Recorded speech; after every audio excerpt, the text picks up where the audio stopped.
બાળકો, હું છું આપણો દોસ્ત ઠાકોર બળદેવ. મારી યુટ્યુબ ચેનલમાં આપ સૌનું હાર્દિક સ્વાગત છે. કેમ છો બધા? મજામાં? સરસ. તો આપણે આપણા નવોદયના ક્લાસની શરૂઆત કરી દીધી છે. એમાં આપણે ચેપ્ટર 1 સંખ્યા જ્ઞાન 1 એના કેટલાક મુદ્દાઓ આપણે પૂરા કરી ચૂક્યા છીએ. હવે જે આપણે આશરે જે સંખ્યા આપણે શોધવાની છે, દશકના નજીકની સંખ્યા, શતકની નજીકની સંખ્યા અને હજારની નજીકની સંખ્યા. તો એમાં આપણે હજારની નજીકની સંખ્યાને આપણે વાત કરતા હતા. એનું એક આપણે ઉદાહરણ પણ જોઈ ગયા.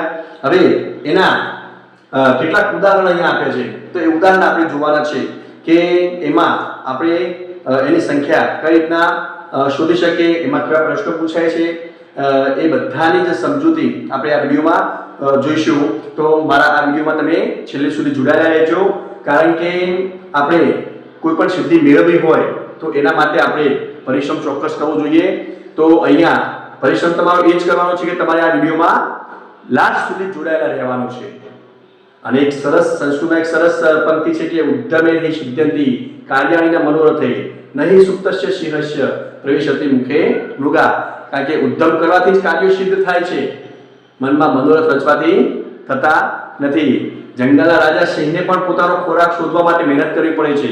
તો આપણે તો સામાન્ય માણસ છીએ, આપણે તો મહેનત કરવી જ પડે. એટલે આપણે કોઈ પણ સિદ્ધિ પ્રાપ્ત કરવી હોય તો એના માટે મહેનત કરવી જ પડે. તો અહીંયા આપણે કેટલાક ઉદાહરણ આપણે જોઈએ અને એમાં હજારની નજીકની સંખ્યાના કેવા કેવા પ્રશ્નો પૂછાય છે એ પણ આપણે આમાં જોઈશું. તો આમાં પહેલો પ્રશ્ન છે કે 45,692 ને આશરે નજીકના હજારમાં લખતા શું મળે? નજીકના હજારમાં લખતા શું મળે? અહીંયા 45,692 સંખ્યા છે. કેટલી છે? 45,692. એટલે પહેલો તો આપણે કયો ઓપ્શન નીકળી જશે? 4,55,050. કારણ કે એટલે સુધી આપણે સંખ્યા આપી જ નથી, તો પછી ઓપ્શન જવાબ આપવાનો નથી. આપણે હવે 46,000, 45,000, 45,500 આપણે હજારની નજીકની સંખ્યા શોધવાની છે. એટલે આપણે હજારના અંકમાં શું છે? હજારના સ્થાનમાં કયો અંક છે? 5. હજારના સ્થાનમાં કયો છે? 5. હવે એકમ દશક સૌથી બનતી સંખ્યા કઈ છે? 692. આપણે વાત કરી હતી કે 500 અથવા 500 થી વધારે હોય તો અગાઉ જે અંક હોય હજારના સ્થાનમાં શું કરવાનું? એક એડ કરવાનું. વાત કરી હતી ને કે 500 અથવા 500 થી વધારે હોય તો હજારના સ્થાનમાં જે અંક હોય એમાં શું કરવાનું? એક એડ કરવાનું. તો અહીંયા 692 છે. 692 શું છે? 500 થી વધારે છે. તો આપણે શું કરશું? હજારના સ્થાનમાં 5 છે તો 5 માં શું કરીશું? આપણે એડ કરીશું. તો 5 ને કેટલા થશે? 6. તો અહીંયા કુલ સંખ્યા કેટલી થશે? 46,000. શું થશે સંખ્યા? 46,000. તો આપણો જવાબ શું આવશે? Option A. આપણો જવાબ શું આવશે? Option A. 46,000 આપણો જવાબ આવે. બરાબર? સમજાઈ ગયું? ઓકે, ચલો. તો હવે બીજો પ્રશ્ન છે 78,500 ને આશરે હજારમાં લખાય. 78,500 ને આશરે હજારમાં લખાય. તો આમાં 78,000 છે, અહીંયા 500 છે. કેટલા છે? અહીંયા 500. બરાબર? તો આપણે 500 અથવા 500 થી વધારે એકમ દશક સૌથી બનતી સંખ્યા જો 500 અથવા 500 થી વધારે હોય તો આપણે શું કરવાનું? હજારના અંકમાં હજારના સ્થાનમાં જે અંક હોય એમાં શું કરવાનું છે? એક એડ કરવાનો છે. બરાબર? તો અહીંયા 8 ને કેટલા થશે? 9. તો અહીંયા આપણો જવાબ શું આવશે? 79,000. આપણો જવાબ શું આવશે? 79,000. બરાબર? હવે આગળનો પ્રશ્ન જોઈએ આપણે. આગળ દાખલો 1,20,615 ને નજીકના હજારમાં લખાય. અહીંયા સંખ્યા શું છે? 1,20,615. સોના આપણા હજારના સ્થાનમાં કેટલા છે?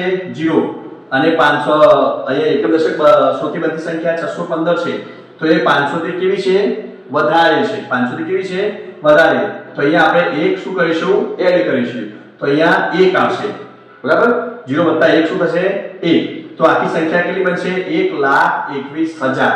કેટલી બનશે? 1,21,000. તો અહીંયા 1,21,000 ક્યાં છે? Option D. ચલો છે ઓપ્શન ડી. તો આપણો સાચો જવાબ આવશે ઓપ્શન ડી. બરાબર? તો આ રીતના આપણે સમજવાનું છે. શતક હોય તો સોના સ્થાનમાં જે અંક હોય એમાં આપણે એકમ દશકની સંખ્યાની બનતી સંખ્યા એ 50 થી વધારે હોય તો આપણે સોના સ્થાનમાં એક એડ કરતા હતા. 50 થી નીચે હોય તો જે અંક હોય એના જ મૂકતા હતા. બરાબર?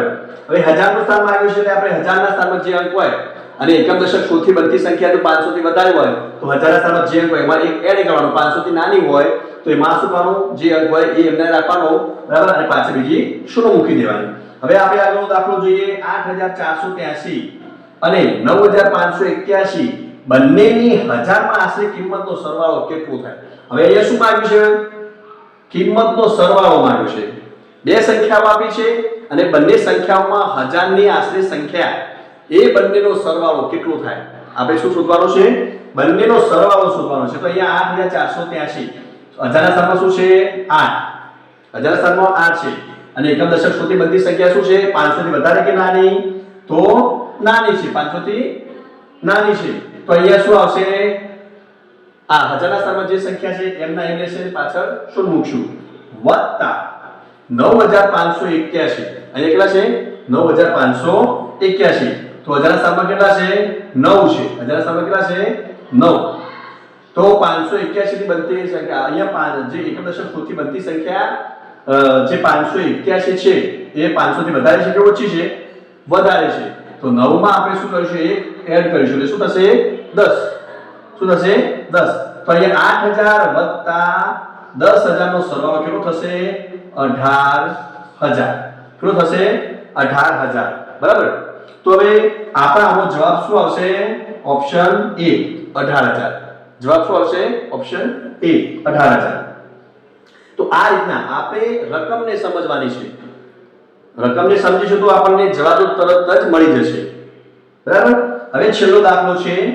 એક અહીંયા 11499 ની હજારમાં આશરે કિંમત 10000 થી કેટલી વધુ છે? 10000 થી કેટલી વધુ છે? અહીંયા 11499 ની હજારમાં આશરે કિંમત, હજારમાં આશરે કિંમત એ 10000 થી કેટલી વધુ છે? આપણે એ શોધવાનું છે. તો 11499, તો હજારના સ્થાનમાં શું છે? 1 છે અને એકમ દશક શોધથી બનતી સંખ્યા 499 એ 500 થી નાની છે. બરાબર, 500 થી નાની છે. તો શું આવશે? અહીંયા 11000 આપણે આવશે. બરાબર. એક હજારની નજીકની સંખ્યા કઈ આવશે? 11000. હવે 10000 થી કેટલી વધુ છે? 10000 થી કેટલી વધુ છે? 10 થી ઉપર કેટલા છે? 1000 વધારે છે. તો આપણો જવાબ શું આવશે? Option D. આપણો જવાબ શું આવશે? Option D. તો આ રીતના આપણે દાખલાઓ સરળતાથી ગણી શકીએ છીએ. બરાબર. તો જો આપણે 5 ઉદાહરણ લીધા છે, એમાં અમુક બે દાખલા આપણે અલગથી હતા. બરાબર. અમુક એકનો સરવાળો માંગ્યો હતો અને બીજામાં આપણે સંખ્યા છે. તો એ રીતના આપણે રકમને સમજીને શાંતિથી આ દાખલો ગણવાનો છે. આપણે કોઈ ઉતાવળ કરવાની નથી. બરાબર. તો આ રીતના આપણે સરળતાથી આપણે આપણા જે હજારની નજીકની સંખ્યા છે એ સંખ્યા આપણે શોધી શકીએ. જો મારો વિડીયો ગમ્યો હોય તો લાઈક કરજો, શેર કરજો અને મારી YouTube ચેનલને સબસ્ક્રાઇબ કરજો અને તમે તમારા મિત્રો હોય તો એમને પણ આ વિડીયો મોકલજો. બરાબર, જેથી કરીને એમને પણ મદદ મળી રહે. જય માતાજી.